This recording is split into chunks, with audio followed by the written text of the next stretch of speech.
ये व्याकरण हिंदी ये टॉपिक का नाम है शब्द क्या है और शब्द के प्रकारों के बारे में जानेंगे कि शब्द कितने प्रकार के उसके बारे में जानेंगे आज एक एक चीज के बारे में। देखिए दोस्तों, हम जानेंगे हेडिंग आपको दिया गया व्याकरण का शब्द क्या है और शब्दों के प्रकारों का वर्णन करें, यानी कि शब्दों के प्रकारों का वर्णन करें। देखिए सबसे हम जानेंगे शब्द क्या है, शब्द के बारे में। जो शब्द होता है, जो वर्ड होता है उसको शब्द कहते हैं, छोटा वर्ड होता है उसके बारे में जानेंगे। यानी कि शब्द क्या है, एक या एक से अधिक वर्णों से बनी हुई स्वतंत्र सार्थक। देखिएगा वर्ण मतलब जो आप जानते हैं कि हम इसे बोलते हैं, अंग्रेजी में अल्फाबेट बोलते हैं, हिंदी में अ से लेके ज्ञ तक जो होता है वो सब किसमें आ जाएगा, आपका वर्ण में आएगा ना, लिखिएगा। यानी कि एक या एक से अधिक वर्णों से बनी हुई स्वतंत्र, बिल्कुल स्वतंत्र सार्थक ध्वनि। सार्थक ध्वनि जो स्पीकर होता है, जो आपके मुंह से निकलता है ध्वनि वर्ण का, जानिएगा ध्वनि को शब्द कहते हैं। जो मुंह से निकलता है ध्वनि, जो वर्ड निकलता है आपको मुंह से, उसको हम क्या कहते हैं, शब्द कहते हैं, जानिएगा। जैसे में शेर, कमल, नयन, प्रसाद, परमात्मा आदि सब क्या है, शब्द है। ये शब्द जो आपकी मुंह जो स्पीकर से आवाज जो निकलती है, जो ध्वनि निकलती है, उससे बनता है आपका शब्द। इसे ध्वनि में जो होता है बहुत सारे वर्ण होता है, जो वर्ण मिलके निकलता है आपस में, हाँ, उसको एक शब्द बनता है। जैसे मैं बात करूं, शेर, शेर क्या है, एक शब्द है। कमल, क म ल, तीन वर्ण है, क म ल, तीनों वर्ण जुड़ के क्या बनता है आपका कमल बना है। नयन, नयन में तीन वर्ण है, तीन वर्ण मिले क्या बना आपको नयन बना है।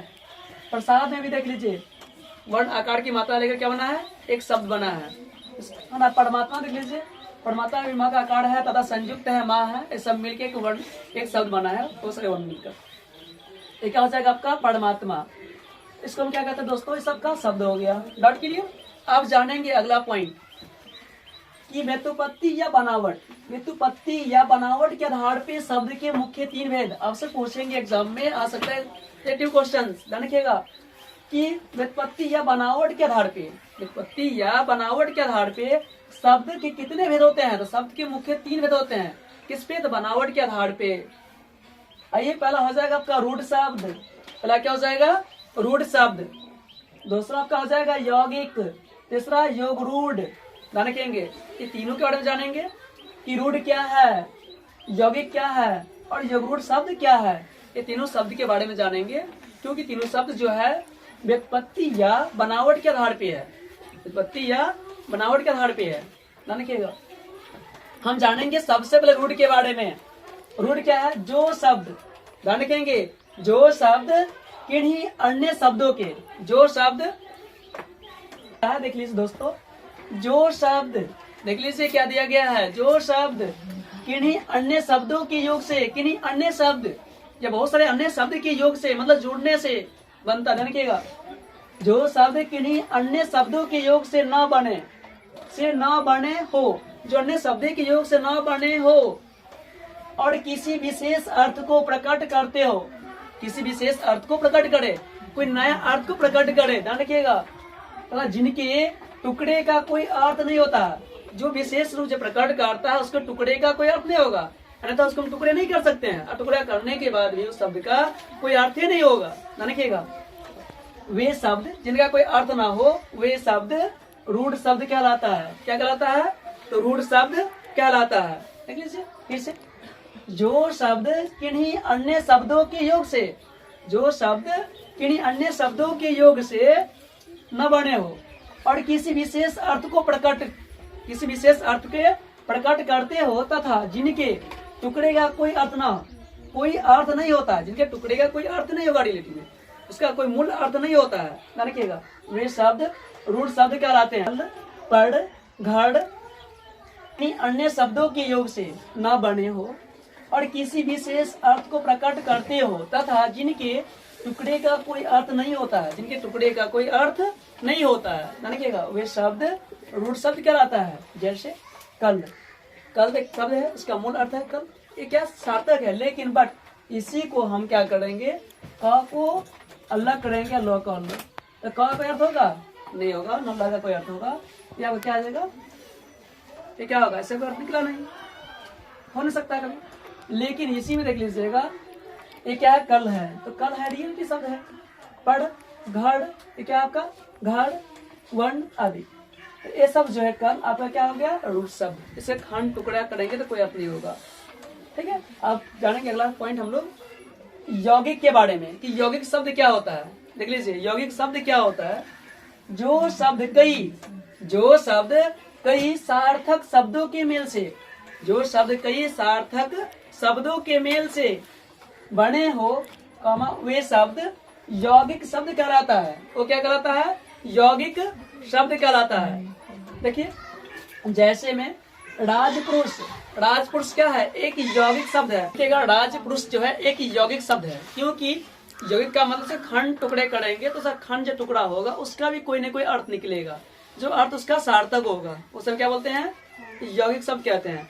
एक एग्जाम्पल दिया गया राजपुरुष। यहाँ राजपुरुष जो है इसको खंड किए हैं, देखिए हम विच्छेद किए हैं तो राज एगो पुरुष, तो राज का भी एक अर्थ होगा। राज कोई नाम है लड़का का, राज है कि नहीं है, लेकिन पुरुष जब पुरुष लगे तो राज पुरुष, तो राजा का पुरुष हो जाएगा। देख लीजिए यहाँ पे जो आपका राज पुरुष है एक सार्थक है, देखिएगा, और यहाँ पुरुष का एक सार्थक है। दोनों शब्द क्या है, रूढ़ शब्द है।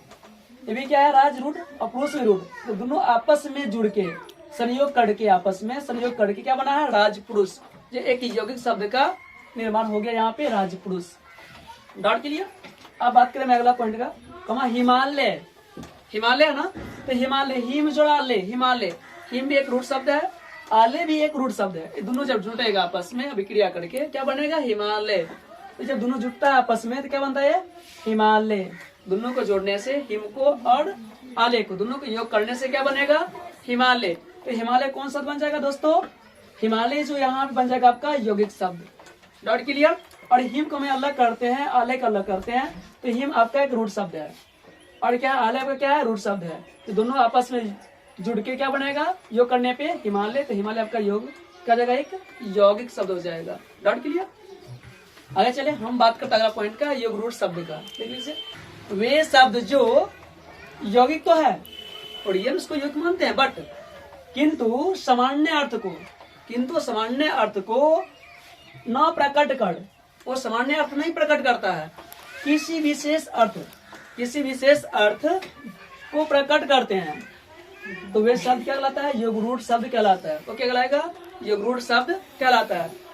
किस तरीके से योग रूढ़ शब्द क्या है, वे शब्द जो यौगिक तो है, वे शब्द जो यौगिक तो है किंतु न प्रकट कर किसी विशेष अर्थ को प्रकट करते हैं, तो योग रूढ़ शब्द कहलाता है। वो क्या कहलाएगा, योग रूढ़ शब्द कहलाता है। जैसे देख लीजिए क्या पंकज, पंकज क्या है, एक योग रूढ़ शब्द है। दाशानंद क्या है, योग रूढ़ शब्द है आदि। पंख जोड़ जा, हेलो पंख जोड़ जा, तो पंकज, पंख का अर्थ होता है, पंख का मतलब कीचड़, कीचड़ जो होता है यहाँ पे, पंख मतलब कीचड़, लेकिन ये सार्थक नहीं है। लोग यहाँ पंख आपका सार्थक है, उसका अर्थ होगा कीचड़, लेकिन जो अकेला है इसका कोई शब्द सार्थक शब्द नहीं बना, ध्यान रखिएगा। इसलिए क्या है, कीचड़ में उत्पन्न होने वाला, यानी कि कीचड़ में उत्पन्न होने वाला सामान्य अर्थ में प्रचलित ना होकर, प्रचलित मतलब जो सामान्य अर्थ में जो लोग बोलता है उसे प्रचलित ना होकर कमल के अर्थ में है, इसमें है कमल बन गया, उसका नया अर्थ, विशेष अर्थ प्रकट हो गया कमल। ठीक है, तो इसको हम बोलेंगे योग रूढ़ शब्द। बात करूं मैं दासानंद का, दासानंद क्या है, योग रूढ़ शब्द है, क्योंकि 10 नंद, 10 जोड़ अनंत, दासानंद तो 10 का अर्थ होगा, लेकिन अनंत में क्या है, और ने छुपल है, तो संयुक्त है, ध्यान रखिएगा। यहाँ पे दशानंद का अर्थ होता है रावण, क्या होता है यहाँ पे इसका अर्थ, रावण। तो क्या हो जाएगा वो, योग रूढ़ शब्द, इससे कोई सार्थक अर्थ नहीं हुआ, एक निरर्थक शब्द। देख लीजिए पहला आपका हो जाएगा सार्थक, दूसरा जगह निरर्थक, पहला सार्थक दूसरा निरर्थक। अब अर्थ हो, जिन शब्दों का कुछ ना कुछ अर्थ हो वो शब्द क्या कहलाता है, सार्थक शब्द कहलाता है। जैसे में रोटी, रोटी का अर्थ होता है वो सार्थक है। पानी, रियल में पानी है, ये सार्थक है। ममता, रियल में ममता क्या है, सार्थक है, जानिएगा। रोटी, पानी, ममता आदि बहुत सारे वर्ड होगा जो सार्थक होता है, जानिएगा। जिसका कोई ना कोई रियल अर्थ हो, मूल अर्थ हो, उसको हम बोलते हैं सार्थक शब्द।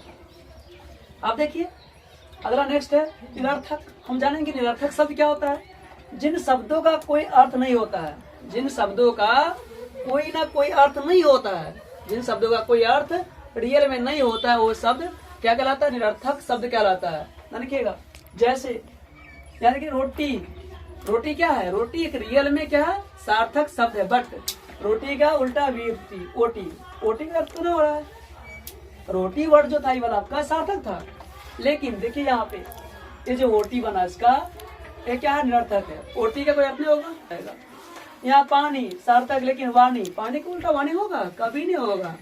तो वाणी जो यहाँ पर जगह निरर्थक शब्द क्या है? सार्थक पानी था, लेकिन वो वाणी जो है निरर्थक होगा। नेक्स्ट देखिए डंडा, डंडा क्या है? सार्थक वर्ड है, रियल डंडा है, बट वंडा का कोई अर्थ नहीं होगा। वंडा क्या हो जाएगा? निरर्थक शब्द। Note clear? आगे चले, हम जानेंगे अगला उत्पत्ति या रचना के आधार पे। उत्पत्ति या रचना के आधार पे शब्दों के मुख्य 4 भेद होते हैं। एग्जाम में पूछता आता है कभी कभी, उत्पत्ति या रचना के आधार पे शब्दों कितने भेद होते हैं? तो मुख्य 4 भेद होते हैं। कितने होते हैं? 4 भेद होते हैं। देखिएगा, तो पहला हो जाएगा तत्सम, दूसरा तद्भव, तीसरा देशज, चौथा विदेशज। ये 4 वर्ड जो है ये क्या है? ये 4 शब्द आपका क्या है? उत्पत्ति या रचना के आधार पे है। रखिएगा। चलिए हम बात करें उत्पत्ति या रचना के आधार पे शब्द के मुख्य 4 भेद होते हैं। इस 4 को जानेंगे। पहला क्या है? तत्सम। पहला क्या होता है? तत्सम शब्द, दूसरा तद्भव शब्द, तीसरा देशज, चौथा विदेशज। आप जानेंगे तत्सम के बारे में सबसे पहले कि तत्सम क्या होता है। देखिए, तत्सम शब्द जिन शब्दों को संस्कृत से बिना किसी परिवर्तन के, यानी कि संस्कृत से बिना किसी परिवर्तन से लिया जाता है, उन्हें तत्सम शब्द कहते हैं।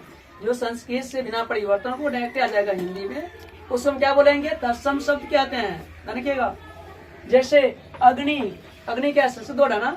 अग्नि, अमड़ा, चंद्र, छत्र, है ना? ये सब क्या संस्कृत से डायरेक्ट का। दूसरा तद्भव के बारे में कि तद्भव क्या होता है। देखिएगा, तत्सम शब्दों में समय और परिस्थितियों के अनुसार, समय और परिस्थितियों तत्सम शब्दों में समय और परिस्थितियों के कारण कुछ परिवर्तन, थोड़ा सा कुछ क्यों परिवर्तन, देखिए थोड़ा सा परिवर्तन होने से जो शब्द बने हैं उन्हें तद्भव शब्द कहते हैं। जैसे चांद, चांद क्या है आपका? एक तत्सम शब्द है। देखिएगा, गाहक, गाहक क्या है? एक आपका चांद क्या आपका तद्भव शब्द हो जाएगा। क्या हो जाएगा? तद्भव। देखिएगा, गाहक क्या है? तद्भव है। मोड़, बिजली, नाच, है ना, गाय, ये सब क्या है? आपका तद्भव शब्द है। देखिएगा, फिर से तद्भव क्या होता है? तत्सम शब्दों में समय और परिस्थितियों के कारण कुछ परिवर्तन होने से जो शब्द बने उन्हें तद्भव शब्द कहते हैं। जैसे चांद, गाहक, मोड़, बिजली, है ना, नाच, गाय आदि। अगला देखिए देशज क्या होता है? वे शब्द जिनकी उत्पत्ति के मूल का पता ना हो परंतु वे प्रचलन में हो, वो सामाजिक भाषा, लोक भाषा में प्रचलन में है। देखिएगा, ऐसे शब्द देशज शब्द कहलाता है। जैसे देखिए लोटा, कटोरा, बाटी, चिड़िया, खिचड़ी, दिबिया, है ना, और भी है, हेड, जूता, चप्पल, ये सब क्या है? देशज वर्ड है, देशज शब्द है। यानी कि किस देखिए देशज शब्द क्या होता है? वे शब्द जिनकी उत्पत्ति के मूल, जिनको उत्पत्ति से उत्पत्ति होती है, रचना होती है, उसके मूल का पता ना हो, कहाँ से हुआ, उत्पन्न क्यों हुआ, रियल पता नहीं है, बट परंतु वे प्रचलन में हो, वे सामाजिक भाषा में, लोक भाषा में प्रचलन में है। ठीक है, तो ऐसे शब्द देशज शब्द कहलाता है। शब्द बिल्कुल देशज शब्द कहलाता है। चलिए, जैसे लोटा है, कटोरा है, चिड़िया है, जूता है, ठेठ है आदि। अब बात करेंगे विदेशज शब्द का। किसका?